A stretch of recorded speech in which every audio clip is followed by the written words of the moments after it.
It's a moral victory for the Celtics. This wasn't even the hospital Celtics. This was the war-torn MASH unit on the front lines for battle Celtics, and yet they took the Bucks to overtime and just let go of the rope at the end.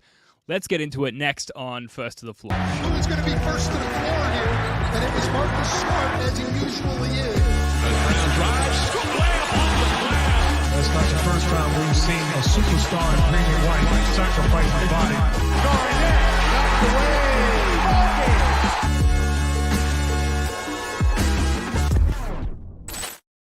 Hey, welcome into another episode of First to the Floor. Ben Vallis here. Thank you for joining us. Hope you're doing well. I am solo on this podcast. Wayne Spooney is sick. Jake Eisenberg is moving house, but the show must go on, and we have a podcast quota to hit there with Celtics blog.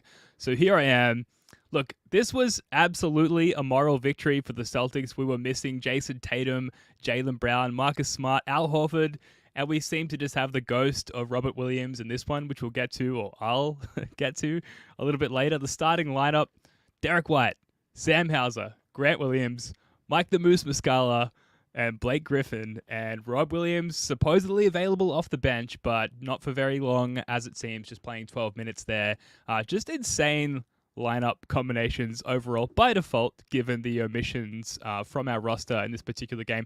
But a moral victory. I know pundits are saying on various podcasts and news outlets already, like, we can't call this a moral victory, it's a loss, and this is this team that's nipping at our heels in the standings. How can we possibly call a loss to this team a moral victory? I know that Joe Mazzula said in his post-game presser, which appeared to be conducted in the hallway on his way to the bus, he said the term moral victory takes away from our guys because they're professionals. I'm sorry, Joe. It's a moral victory. It's an absolute moral victory. If you bring this team, this, like I said, MASH unit on the front lines version of the hospital Celtics to the Fiserv Forum Arena, I believe it's called, in Milwaukee, and take the full strength Bucks to overtime, it is 1,000% a moral victory. So what are the key takeaways from this one? I'm just going to run down a list of observations from this game from my own perspective. So the Celtics, they have an incredible ability to generate open threes and have all the right personnel to knock them down. It's a huge difference from last year. Really, Rob Williams might be the only person who's not at least somewhat capable, at least. Luke Cornett, for example, is capable of knocking down a three-pointer.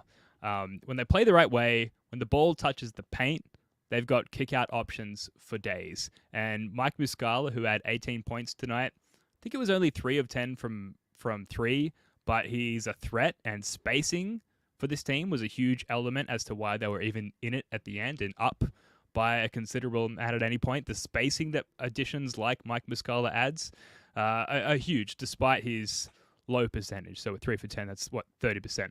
He's an ideal addition in this area. Blake Griffin, he's hitting threes on the reg now, it seems. It's the perfect pairing of system and personnel, which was on display tonight. The Bucks, meanwhile, are 6th in the league in three-point attempts allowed. The Celtics knew this going into this game and subsequently jacked up 53s. 53s! And by gosh, they almost did it. They almost beat a full-strength Bucks with all of our starters out.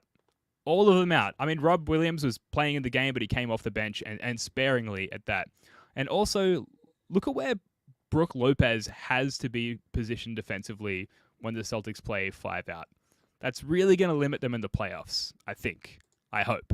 He really was drawn out of the paint for the most part in this game.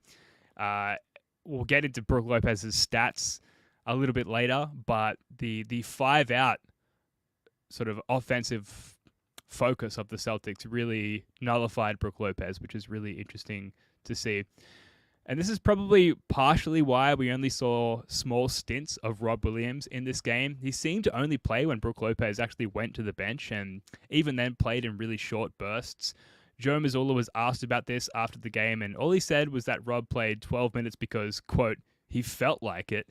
He probably meant he felt like drawing Brook Lopez away from the rim, which he did with Muscala, essentially everyone but Cornett and Rob Williams, which is why we saw them so sparingly in this game. So interesting strategy-wise, and it might be an interesting sort of crease for the Bucks in the playoffs going forward if they're going to be able to nullify Brook Lopez, who has been dominant with his rim defense in the past. If we're able to roll out these 5-out lineups with multiple options there, if Blake Griffin is hitting threes at this clip, if Mike Muscala is hitting threes at this clip, we've got these 5-out options, multiple 5-out options that we can throw out there to really discombobulate the Bucks and what they do with Brook Lopez from a defensive perspective. Moving on, the Celtics, the help defense on Giannis's drives were really good from, I want to say, the second quarter onwards. Giannis kind of got in there into the rim, close to the rim early in this game, and it was somewhat effective. But from the second quarter onwards, the Celtics were really good at walling off the paint and keeping Giannis just a couple of steps away from the rim and forcing him into these short mid looks rather than these direct looks at the rim. So that was really impressive. And Grant Williams, who I'll get to a little bit later, was particularly impressive on that front. The Celtics, they had big, long stretches of being absolutely perfect in this game. And it needed to be due to the lack of firepower offensively from the Celtics. But switching on the pick and roll, sending the help to whichever of our guards got stuck down on the roll man, which was often Giannis, and then nullifying that attack at the rim, and then super crisp rotations on the kick out and the swing passes. Some real chef's kiss moments there. It really felt like they scouted the Bucks really well, and then everyone who remained for the Celtics, everyone who wasn't out, which is a lot of people, really executed well on that defensive game plan. Malcolm Brogdon, he was incredible getting to the rim in this game, especially in the second quarter, which bodes well for the playoffs because typically the way that we've attacked the Bucks has been to just jack up as many threes as possible. That's absolutely what we did tonight as well. But to see Malcolm Brogdon be able to penetrate that Bucks defense, that solid Bucks defense, that's second ranked in the league currently, and get some good looks in the paint was really impressive. He still has these really shaky stretches though, where he's really timid and hesitant, and unfortunately we saw a lot of that version of Malcolm Brogdon down the stretch in this game. He finished a team worst, minus 21 in this game, which, at certain portions of the game, he was really impressive, and I was really cheering on Malcolm Brogdon for just getting buckets and setting guys up. Ultimately, I suppose we saw that shaky version of him down the stretch, and he played the most minutes without Derrick White on the court, so I suppose you can understand the impact to his plus-minus given the absolute dominance of Player of the Week, Derrick White. But, we have that expectation, rightfully so, of Malcolm Brogdon, that he should be able to hold his own in that situation. He didn't all of the time in this particular game. Maybe if he had, it wouldn't have gone to overtime. Maybe the Celtics would have just won. But, who's to say? I want to say that I'm ultimately happy with Malcolm Brogdon. He had some really good stretches in this game. He's had some really good stretches throughout the season. Maybe he's just not at a point in his career where he can lead a squadron, particularly one that is missing Derrick White, let alone Jason Tatum, Jaylen Brown, Marcus Smart, etc. And he just wasn't able to really hold his own in long stretches, leading the Celtics bench lineup in certain situations throughout this game. So hence finishing a minus 21. It turns out limiting turnovers is a good thing. The Celtics took really good control of the ball tonight for long stretches. Two turnovers in the first half, but unfortunately ended the game with 13 overall. 3 of them in overtime, which really was the catalyst for the loss, especially considering Drew Holiday's scoring off those turnovers. You know what I'm talking about. The Celtics, they couldn't afford to let the Bucks go on any significant run in this game, and we just did not have the personnel to claw back if, say, the Bucks went up by 10 or 15 or whatever. And the Celtics, I thought, did an awesome job of not letting that happen at any point in the game. In fact, at one point, we're up 14 points ourselves. But that might be one of the sub-moral victories, I suppose, from what is already, I'm declaring, a moral victory. Just not letting the Bucks walk all over us at any point of the game and letting them go on that sort of game-defining and game-ending run earlier, which you kind of expected to happen. There were a few points within the game where, particularly the first time that Derrick White went to the bench, Malcolm Brogdon came out to run the show. The Bucks, Giannis, they did go on a run, and it just felt like we couldn't afford even the slightest run. And I find myself thinking, okay, like, here we go. This is it. This is a fun first 8 minutes of the game. Here come the Bucks, and it's going to be a blowout. And the Celtics just kept limiting what the Bucks could do from an offensive production standpoint, and kept punching back, which is just so impressive, which keeps just sort of funneling my mind back to why this is a moral victory. So not letting the Bucks walk all over them despite trotting out an entirely bench starting lineup was really, really impressive. Not a great game from Peyton Pritchard, who I streamed in my Dynasty Fantasy League, thinking, here we go, like, everyone's out. This is PP's, like, time to fly, time to flourish. He finished a game, a near team low, so just below Malcolm Brogdon there, a -17, and just struggled to find a way to impact this game. He had that great breakaway and one layup over Jingle and Joe Ingles, but at the beginning of the fourth, the Bucks were going at him relentlessly. They really were. And, Middleton in particular was posting him up. He had one look under the rim. Someone found him. I want to say it was White or Brogdon right under the rim, but he just found himself in the trees of, like, it's the trees, but the other guards defending him there. But he's just so, I hate to say it because I love Peyton Pritchard, so tiny that he just has no hope of a catch and finish under the rim in that particular situation. So disappointing game from Peyton Pritchard, but like we know that he'll bounce back. Derrick White. It's taken me this long to get to Derrick White. Player of the week, Eastern Conference Player of the Week, and I'm going to get to that in the news segment of this podcast shortly.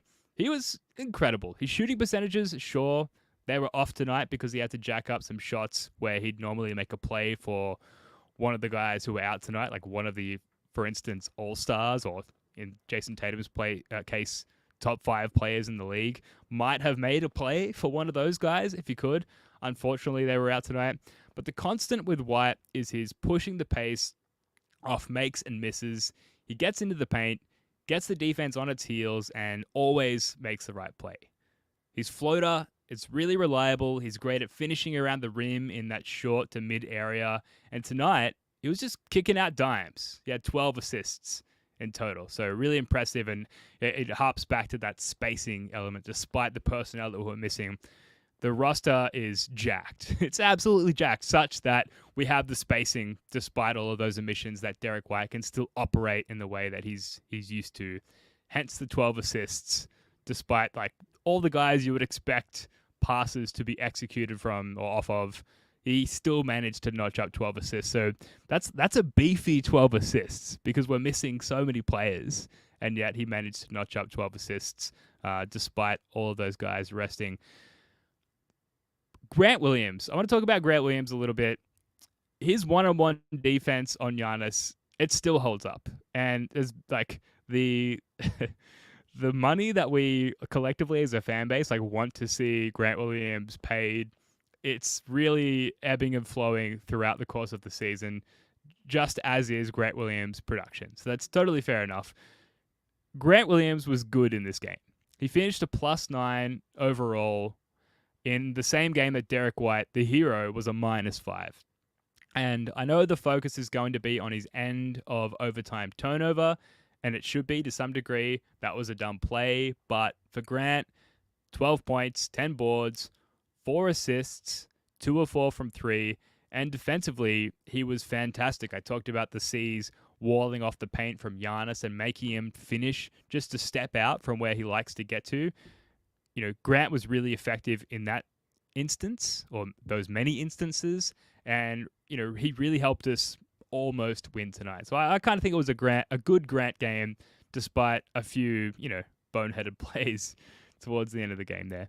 And that's just part of the Grant experience. Kind of like we kind of grew up with Marcus Smart and that being a part of how he treats us as a fan base. Like, yes, there's winning plays, but there's also series upon series of boneheaded plays throughout a game.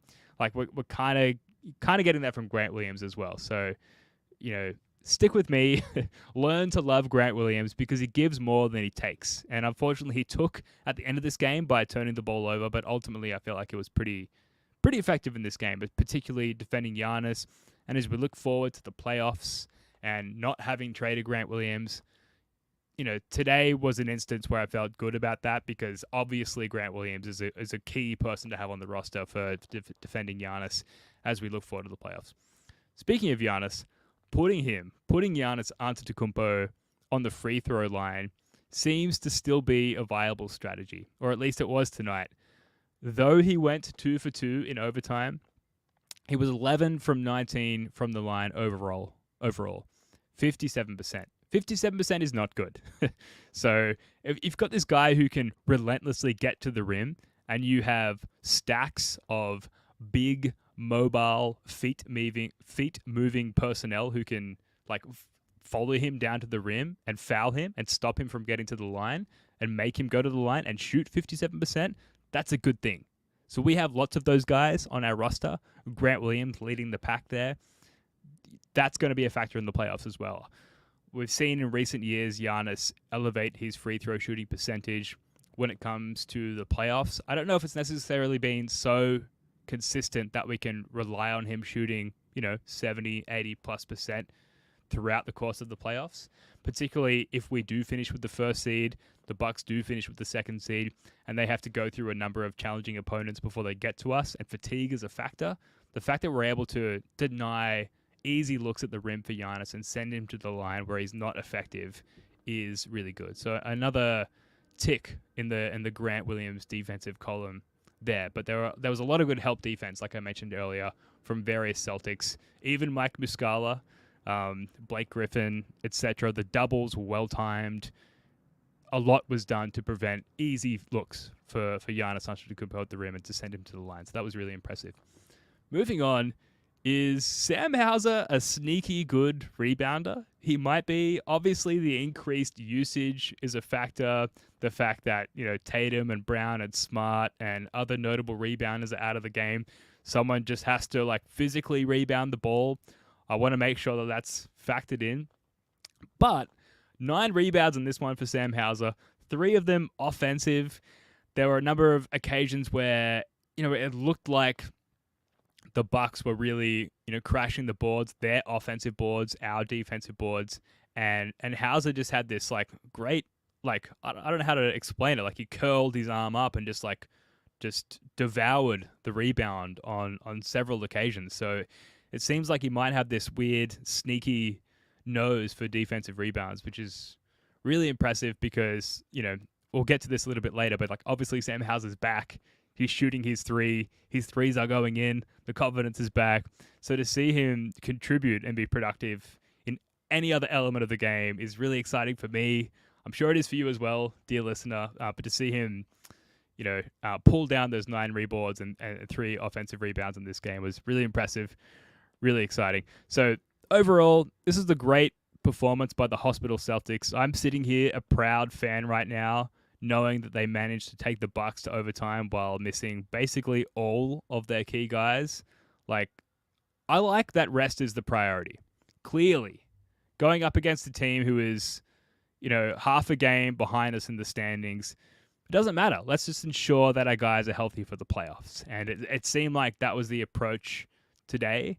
And long-term, based on what we saw in that last playoff run, and particularly in the finals, that has to be the priority. Let's move on to standout moments from this game. There's a couple here. Blake Griffin, he drew a beefy charge on Giannis in the first quarter. That's right, a beefy charge, which led to Coach Bud using his challenge unsuccessfully. Just Blake Griffin doing what Blake does at this point in his career, but also just the spicy double up of an early foul on Giannis and the Bucks losing their challenge early in the game. Obviously, they won, so maybe it wasn't a factor for the Bucks late in this one, but it was nice to just strip them of that. In a game where it just felt like for so long we had no chance of winning, to have those little minor victories throughout are really good. So it was a really impressive showing from Blake Griffin. And as I mentioned earlier, he hit quite a few threes in this game and has been shooting at a very high percentage from 3 for the last few games now, which is great. Brook Lopez, early foul trouble, partly in thanks to some clever embellishment from Grant Williams to draw a moving screen call for his second foul there. Brook Lopez, I mentioned he was kind of a fish out of water defensively when the Celtics played 5 out. His stats in 24 minutes, which, as a Bucks fan, I would imagine you'd like your key defensive center to play more than that. He was 0 of 3 from the floor, 2 rebounds, 0 blocks, and a -5 overall. So not a strong showing from Brook Lopez. And it felt like, as I mentioned several times already in this podcast, there was a lot of scheming going on to take Brook Lopez out of his sort of pocket of dominance there, which I'm sure the Bucks and their fans are used to. Sam Houses, I should have led with this standout moment. Insane, deep contested 3 over Chris Middleton to send the game to overtime. First of all, Derrick White, he barely got the inbounds pass in. I was very worried about the 5-second call there. And then Hauser hits a crazy shot off the dribble, mind you. We're so used to Sam Hauser being this catch-and-shoot guy, quick release. He's had a few nice moments where he just has to attack a closeout because it's just too, on him too quickly. And he's not terrible in those situations. He's not great at finishing around the rim, but he's not terrible at getting rid of the ball, while attacking the closeout.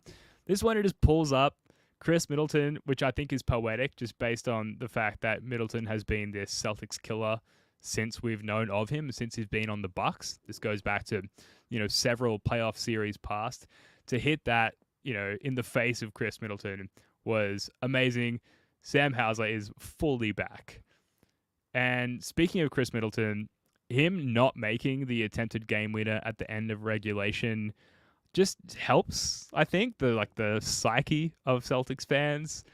All of us, of course, we're all terrified of Chris Middleton at all times based on what he's done to us and how he's put the fear in our hearts and minds as Celtics fans in recent history. And I don't know about you guys, but I just felt like, Chris Middleton going for a game winner, 3 seconds to go, whatever it was left in that possession, he's going to hit this. He's going to hit this shot. He's going to win the game, despite not really being in good form since coming back from injury. For him to not hit that, I don't know. It just felt like if there's a curse there, I don't want to jinx it. Maybe it's been lifted because there are previous times where that was 110% likely to go in. So maybe that says that, superstition-wise and curse-wise, we've turned a corner. I can do a full podcast on the superstitions and the curses surrounding the Celtics. So I'll spare you of that for right now. But that felt like an impactful non-moment there, Middleton missing that shot. Mike the Moose, Muscala, his dunk that should have been an and one, leading to a technical. You could see him saying in the replay, you got to call that bleep, Mark, referring to the referee. I think his name is Mark Davis. Just the confidence in, hitting that dunk. He had a nice wide open lane there. He got set up nicely from, it was either Derrick White or Malcolm Brogdon. Hit the dunk, definitely got fouled. And the confidence, he's a new employee for the Celtics. And yet he's already sort of talking smack to the refs. I think it sort of speaks to his veteranship as an NBA player and obvious confidence, which he clearly has. He's come in and he's hit a bunch of shots for the Celtics early in his tenure. So really liking what we've seen from Mike Muscala so far. And I think that his defensive deficiencies can be masked when we have a full complement around him. There were a couple of times he got burnt tonight, let's be honest, particularly by Giannis. But, Giannis is burning the best of them in the league at all times. So with the full complement around Mike Muscala, I think we're going to see more of what he can contribute and less of his defensive deficiencies. And then finally, Drew Holiday just straight up denying us the switch late in the game. We'd been chasing a few of the Bucks, their weaker defenders on switches, Joe Ingles most notably. And late in this one, Drew was just not allowing the switch to happen, which for Derrick White kind of rustled his jimmies, to be honest, understandably, given that, the defensive prowess of Drew Holiday, and ultimately led to the Grant situation, I guess you want to call it, to end the game, the turnover there, whatever he was trying to do to beat Giannis off the dribble. But look, this was a fun game. Come on, I know you're probably upset with the loss and because of how close we were, and it's a classic Celtics thing. They bring you all the way to the end. Yes, we've got this. Derrick White scored 5 points himself to open overtime, and you're like, okay, we've got this. And then to ultimately lose, like, I know that that's disappointing because of how close we got, but the fact that this was even as competitive as it was is absolutely amazing. So I sit here now as a proud Celtics fan. I'm proud of these Celtics. Let's move on from the game now. Let's move on to some news. Derrick White was named Eastern Conference Player of the Week. Looking at his stats from that week, 24.5 points per game, 52% shooting, 51.5% from 3 on 8.3 attempts. Nothing to shake a stick at. 5 rebounds, 7.5 assists, just 1.5 turnovers on very, very high usage, and 1.3 blocks per game, and a plus 12.3. 52, 52, and 90 shooting splits, which is absolutely insane. We love Derrick here. We call him the mistress. If you listen to this podcast, Jake Eisenberg has declared Derrick White his mistress. And you've heard of a love-hate relationship. It's a love-love relationship. It's all love between Jake and his mistress there, Derrick White, who has just become such a crucial component of the Celtics team 1 year on from acquiring him via trade there from the Spurs. During this recent stretch of practically everyone being injured, Joe's rotations have reliably featured lineups where either one of Tatum or White have to be on the court at any time. Like, that's the level that Derrick White has elevated himself to. He's a, quote, carry the bench guy, or just a literally carry any lineup guy. And per Cleaning the Glass, lineups with White on the court and Tatum, Brown, and Smart off the court this year are a plus 7.6 overall in point differential. Like, the man can hold his own. You consider the talent there, off the court for the Celtics in that stat. Derrick White is still a plus, a net plus there, which is absolutely incredible. Also, his propensity for non-box score stats.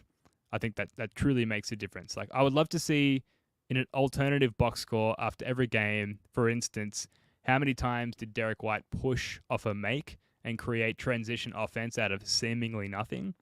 How many times did he make the hockey assist or pass to the hockey assist or act as that like connective tissue, as pundits like to say?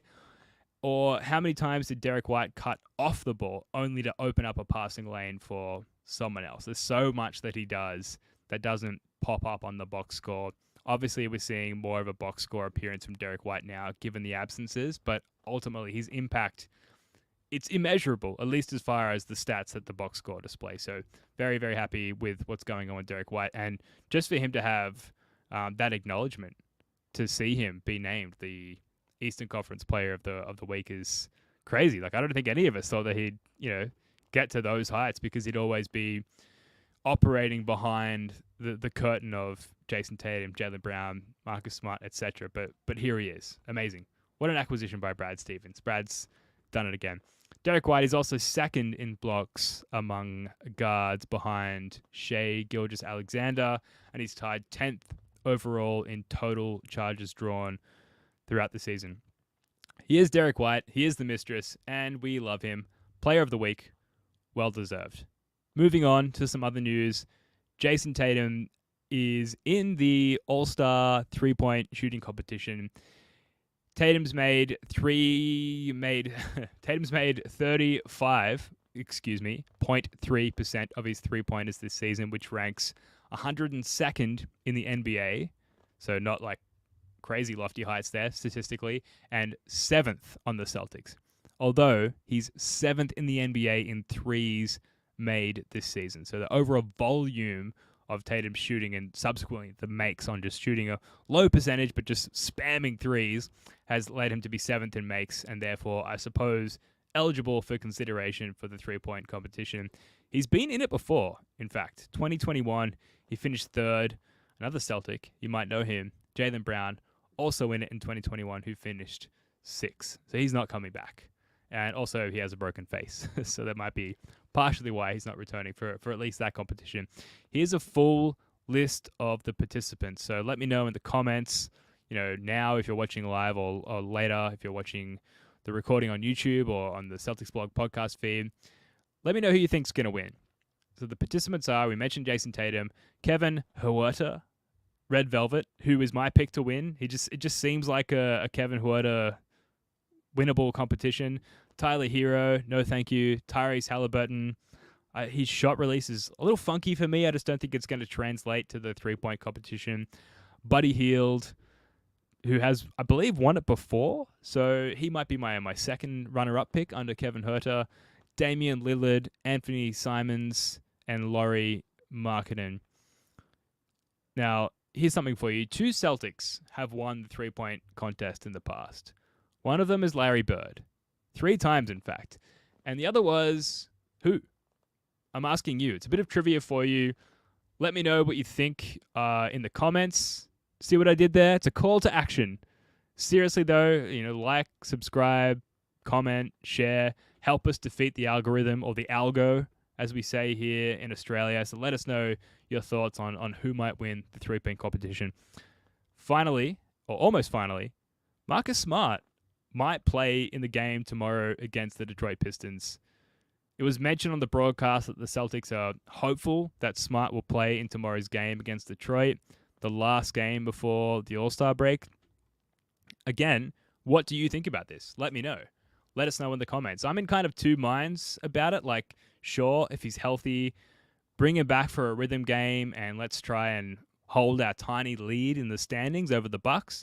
But also from a conditioning standpoint, what's the point of bringing him back? Like, surely any conditioning gains that Smart could make would just dissipate over the next 2 weeks while, he's enjoying the All-Star break. So, I don't know. I don't know how I feel about that.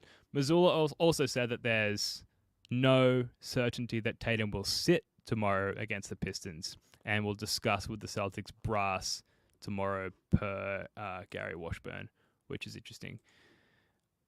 More news. Jared Greenberg. This news is from Jared Greenberg. Sorry, I just paused for a moment to read the YouTube comments. I do see you there, Z Gamer. I'm a little busy hosting this thing on my own, but I will reply to all of your comments after the fact.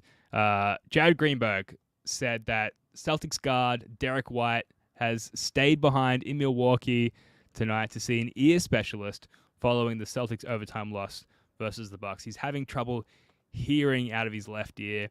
We did see that moment during the game, where he got clipped in the ear. I think it was by Grayson Allen. No surprise there. And immediately he had that look like we've all been there before. If we have water in our ears, or here in Australia, you go surfing, you get hit by a wave on the side of your face. Like, you have that moment where you're like, am I deaf now? And he definitely had that moment in the game. And, he seemed to perform relatively well in his post-game interview. So, I don't want to speculate here, but the guy is not fully deaf. But a little bit concerning if he has to not jump on the team flight there and stay behind and see a specialist to get that checked out. But obviously has the whole, All-Star break. It sounds like maybe he'll be out tomorrow if he remained behind in Milwaukee, but he at least has the whole All-Star break to regain hearing in his ear. I hope it's not that bad. All right, that is going to do it for this one. Thank you so much for joining me here as I waffle on about the team on my own, the team that we all love so much. I hope that you were able to take something from it. We'll be back with at least 2 of us on Thursday night. So make sure you subscribe here on YouTube or on Celtics Blog, on the Celtics Blog podcast feed, rather. Why not stick it to the other guys here that I do the podcast with? Spoonie, Jake, Jackson, and Joe. Make this the most engaged with episode yet. Who knows? Help me out. Go the Celtics. Pistons tomorrow. Surely a win, right? Okay, until next time. Peace.